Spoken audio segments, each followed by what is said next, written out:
the first show was Americans on Everest, which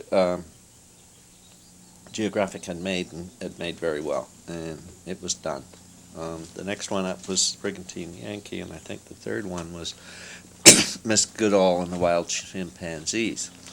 And another producer edited that one together. And it happened that they came to a boil at the same time. We needed to record the narration with Wells on the two shows. And the other producer had gone off, and there was no one to do it but me.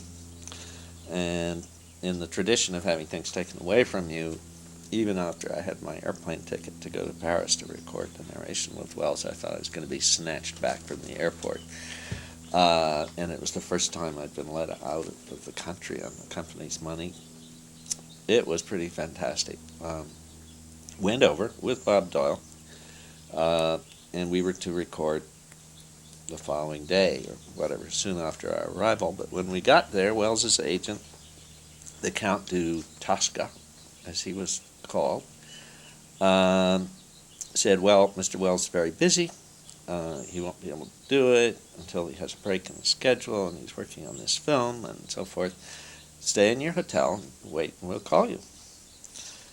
Well, we stayed in the hotel 2, if not 3 days, and here I am in Paris on an expense account, the world at my feet, and I can't leave the hotel room because Mr. Wells is going to call at any moment.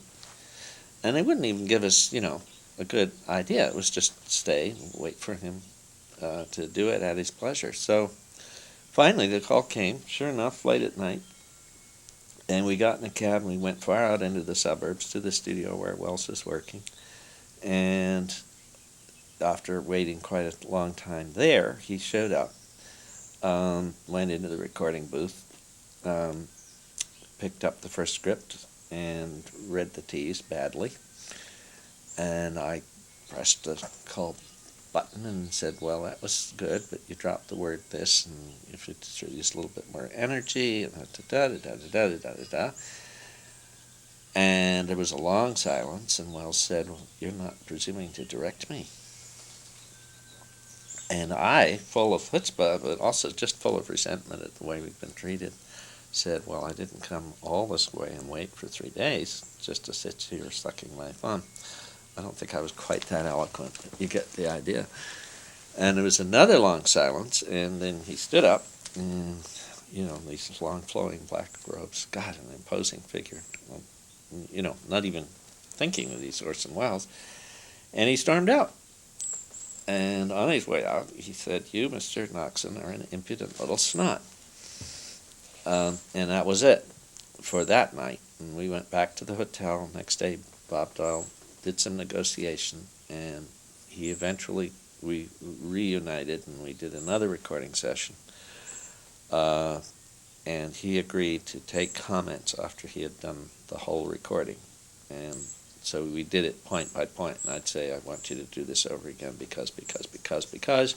And if he agreed, he'd do it. If he didn't, he wouldn't. After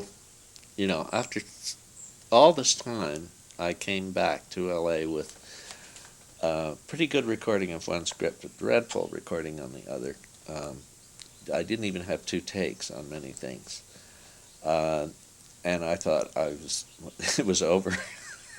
I'd completely blown it. And, of course, the word had gotten back, and everybody thought it was hugely funny. And I walked into Mel Stewart's office, and everybody roared and said, oh, you're a little impudent little snot. What did you say to Wells? And it was great. And he did re-record again in Madrid, some more. And, but through negotiation, we dragged it out of him. And, of course, the reviewers all said Orson Welles' masterful narration lifts this otherwise pedestrian travelogue, to the level of art. So, But it was fun and interesting and disillusioning because I really thought Wells was the consummate artist and wouldn't do anything badly. But he was in a hurry. He would have just, given us toilet paper.